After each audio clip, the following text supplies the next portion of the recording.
Nielsen 5 is a kind of change in direction in his career as a composer of symphonies. His first 4 symphonies all begin with kind of like an explosion.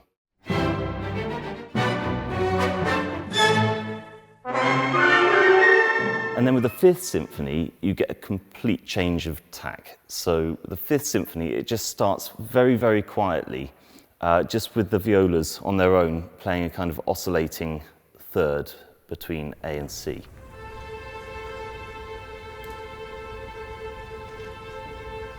The Fifth Symphony doesn't have a name, but it kind of doesn't need one. And Nielsen's explanation for this is that all of the previous names that he'd given to his symphonies are more or less synonyms for the same concept, which is, he said, de hvilende kræfter i modsætning til det aktive, which roughly translates as the resting forces in opposition to active ones. So that really encapsulates the form of this symphony, where you have resting forces in the first part that are gradually building up their musical energy, and then that's released as the active forces in the second part. It's like static electricity building up over the course of maybe 20 minutes worth of music, and then it's all discharged into the second part of the symphony. If you start quietly, the process of charging the music with energy goes on for a long time. It starts piano and it dims down to 2 Ps. Nothing to do with the tonic key of the symphony either. The symphony is ostensibly in E flat major. So you've got a C and an A, which don't appear to have anything to do with E flat at all. So we're starting a long, long way from the actual tonal destination that the symphony achieves by the end. And it achieves it very, very emphatically as well. Looking a few bars ahead, the first instruments to join the violas are the bassoons, and they play a horn call.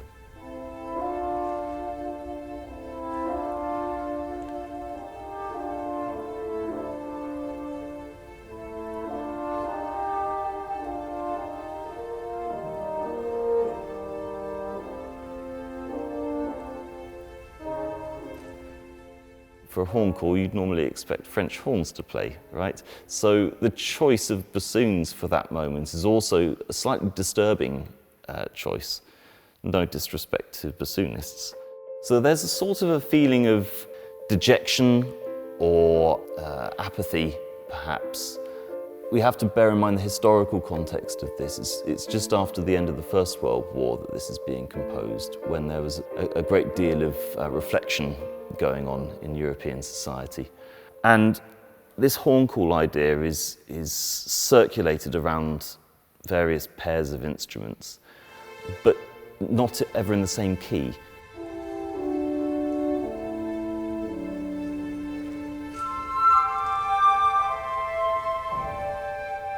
So it's almost as if you've got this thing that you're concentrating on, this ostinato that stays there the whole time, but you're looking at it from different harmonic angles each time. It's almost like he's showing us the materials before he starts to build them up into a structure. Even to put it slightly more controversially, he's in a way teaching us how to listen to music in this opening passage.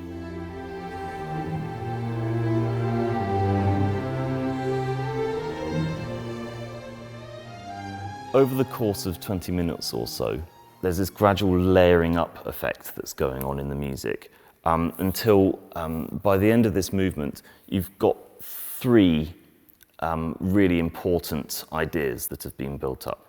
The first one is an idea that comes from the viola ostinato. Every time something happens, the violas respond to it, and they have their ostinato, and then it has a break, a rupture in it, and then it returns to its resting kind of state.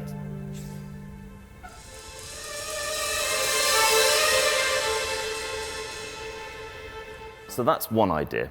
The second idea is it's kind of like a chorale tune, or I like to think of it as a noble theme, which is a kind of a thematic type in Nielsen's music. It's usually singable, and it's usually scored in the tenor register.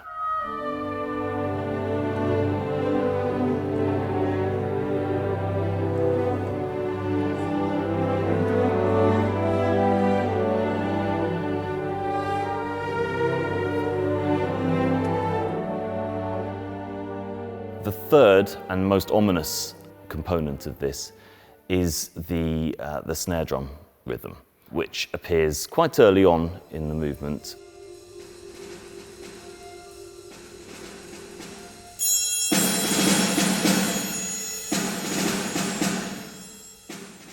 It goes away and then it returns again several times. But the last time it returns, it's over the top of the other two themes, that little kind of warble that's going on there, that we get from the violas in the first place. The rest of the orchestra playing this sonorous, harmonious kind of music, sort of trying to bring everyone together. And then the disruptive snare drum, who is playing music that's written out to begin with, but at the climactic moment, the notes disappear and Nielsen simply writes ad lib with an instruction to be as disruptive as possible. If you're the snare drum player in this symphony, you're really a big soloist, and it's up to you to try and defeat the whole of the rest of the orchestra in this huge battle that's staged right at the apex of all this charged energy that's been building up over 18-20 minutes or so.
Eventually, the harmonious music comes to a conclusion and the snare drum begins to subside.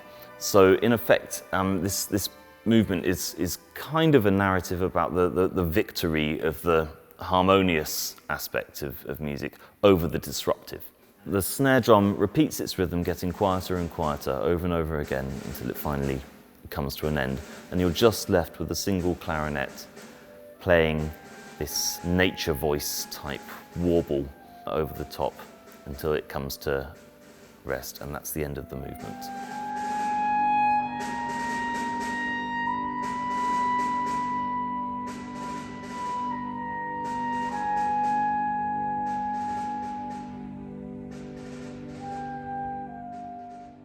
Then you're left with the indeterminate space between the two parts, and then the second part is unleashed.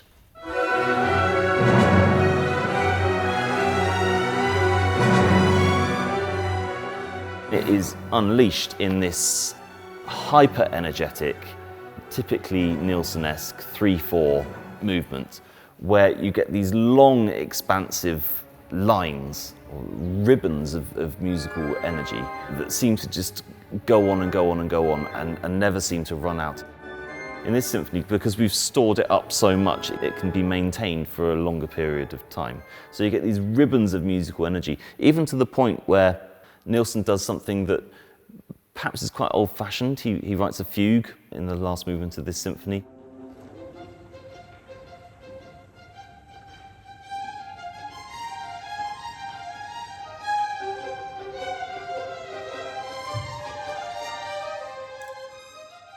But it's bonkers, and it gradually whips itself up into this almost kind of chaotic cacophony of sound.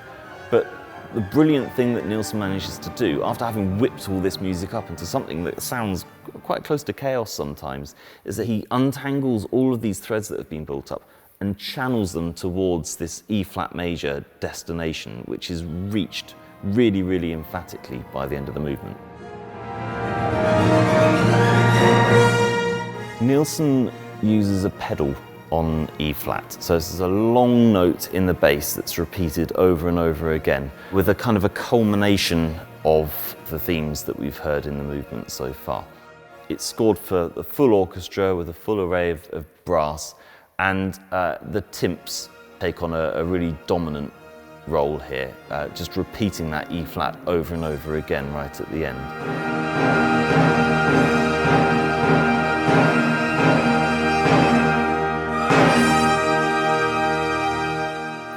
I think the fact that it doesn't end with bum, bum like that is important for this, because if we think about Sibelius's Fifth Symphony, also in E flat major, what Sibelius does at the end of that is he has these loud chords with wide gaps in between them, so a lot of silence, and then a really self-consciously generic gesture right at the end where he just goes 5-1 like that, and that's the end of the thing.